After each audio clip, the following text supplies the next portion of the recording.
నమస్కారం. తెలంగాణ ఎక్స్ప్రెస్ 9కి స్వాగతం. చూస్తున్నారు కదండి, ఓటర్ నమోదు ప్రక్రియలో తెలంగాణలో 73 లక్షల ఓట్లు పోయాయి, డిలీటెడ్. మొత్తం 3,38,00,000 ఉంటే దాంట్లో 2,64,00,000 ఓటర్ డ్రాఫ్ట్ నివేదికని ఎలక్షన్ కమిషన్ విడుదల చేసింది. ఈ 2,64,00,000 మంది ఓట్లు ఉన్నాయి ఎన్నికల కమిషన్ వారి దృష్టిలో. వీరిలో కూడా 92 లక్షల మందికి నోటీసులు అందజేస్తున్నారు. దానికి బిఎల్ఓలు, విఆర్ఓలు మనకు నోటీసులు అందిస్తే దానికి సమాధానం ఇచ్చుకోవాలి. దానికి సంజాయిషి, దానికి కావలసిన పత్రాలు జోడించి ఇవ్వాలి. ఇది 92 లక్షల మందికి.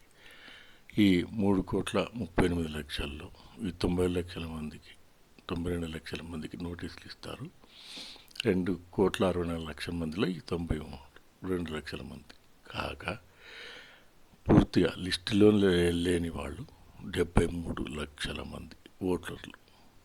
చూడండి, ఇంతమంది ఏమైనట్టు? 73 లక్షల ఓట్లు పోయినట్టేనా? దీనికి ఏం చెప్తుంది ఎలక్షన్ కమిషన్? వారు ఏఎస్డిడి లిస్టులో ఉన్నారు కాబట్టి వారి పోయినట్టే.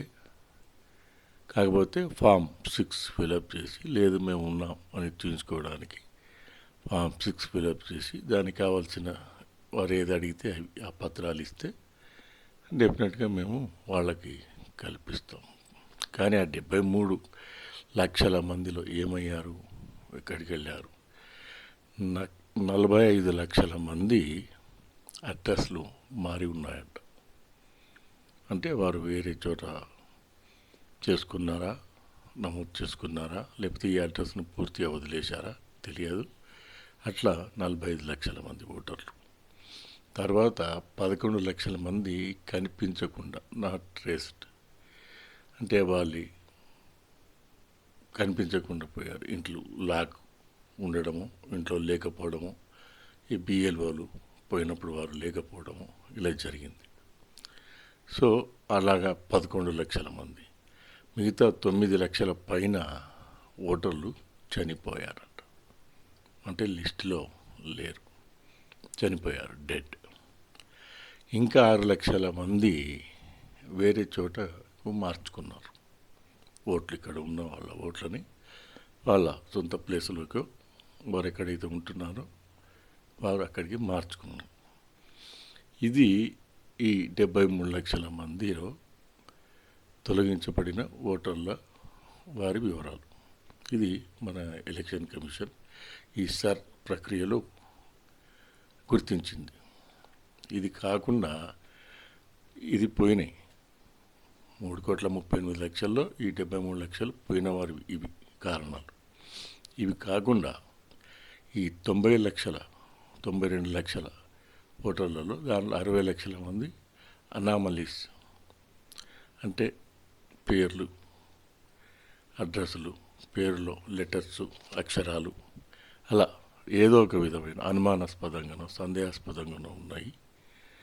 అవి అనామలీస్ కింద గుర్తించినారు. అవి దాదాపు 60 లక్షలు.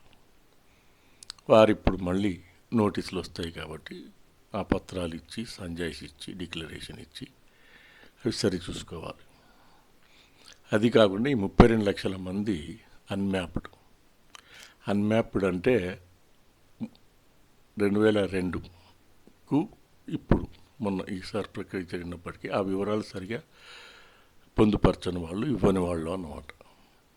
సో వారికి కూడా ఈ నోటీసులు అందుకుంటే వెంటనే మళ్ళీ దానికి వారు అడిగిన, అంటే వాళ్ళు ఏదైతే రీజన్ చూపిస్తారో ఆ రీజన్కి కావాల్సిన పత్రాలు, డిక్లరేషన్లు, సంజాయిషీలు ఇచ్చి వారిని తృప్తిపరచాలి ఎన్నికల కమిషన్. అప్పుడు మళ్ళీ తిరిగి మన ఓటర్ లిస్టులో కన్ఫర్మ్ అయినట్టు.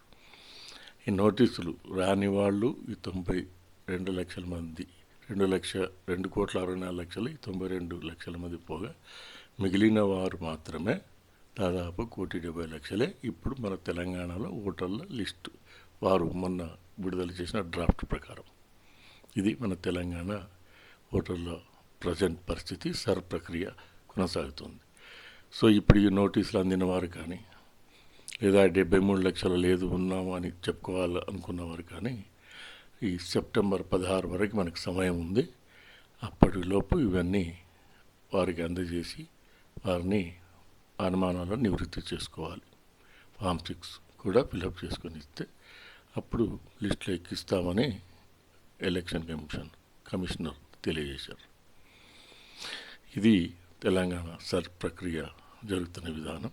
ఈ సెప్టెంబర్ 16 అయితే అక్టోబర్ 19న తుది జాబితా విడుదలవుతుంది. కాబట్టి మనం వచ్చేసింది లిస్టులో ఉండొచ్చులే అన్నట్టుగా మనం నిర్లక్ష్యం చేయకుండా ప్రతి ఒక్కరు వెంటనే నోటీసులు అందుకుంటే దానికి ఏవి కావాలన్నా పత్రాలు త్వరగా ఇచ్చేసి సరి చేసుకోండి.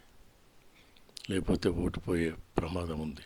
ఆల్రెడీ 73 లక్షలు ఓట్లయితే డిలీటెడ్, తీసేశారు, తొలగించేశారు. ఇప్పుడు ఉన్న ఈ వచ్చిన ఓట్లలో లిస్టులో ఉన్న దాంట్లో మళ్ళీ 92 లక్షల మంది నోటీసులు అందుకున్న వారు కంపల్సరీ ఇవన్నీ ఫార్మాలిటీస్ ఫిలప్ చేయాలి. అలా అయితేనే మన ఓటు భద్రంగా ఉంటుంది. లేకపోతే ఓటు పోయే ప్రమాదం ఉంది. జాగ్రత్త, తొందరపడండి.